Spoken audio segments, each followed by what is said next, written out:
Tipo je eden tistih avtomobilov, ki vselej požanjajo veliko pozornosti.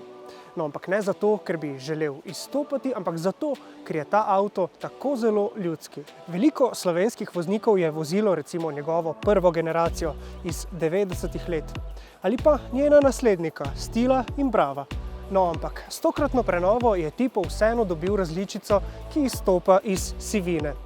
To je terensko navdahnjeni Tipo Cross.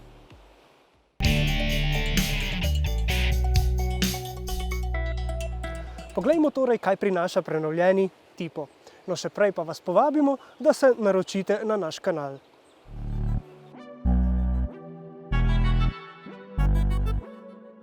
Lahko bi rekli, da je Tipo s svojo robustno zasnovo imel terenski duh nekako že v genih.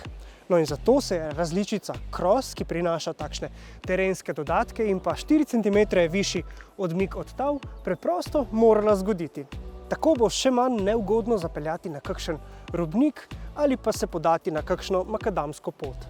Po drugi strani pa takšni lični terenski dodatki nekako razbijajo občutek nizkocenovnosti. No in Tipo je s svojo cenovno dostopnostjo oziroma ugodnostjo vselej nekje na meji, čeprav ne gre za tipičnega nizkocenovnika.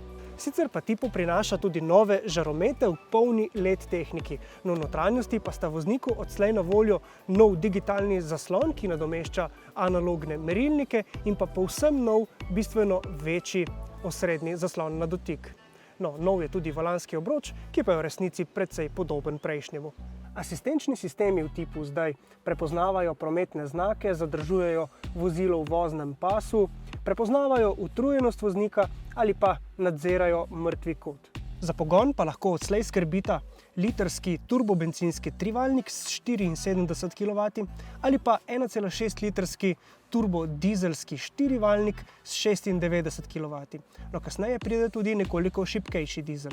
Takšna terenska zunanjost je na voljo le pri Tipu kombi limuzini, ampak prenova se je dotaknila vseh različic, tudi klasičnih limuzinske in pa karavanske. No, ampak glede na današnje trende na trgu predvidevamo, da bo pri kupcih najbolj priljubljena različica prav tale.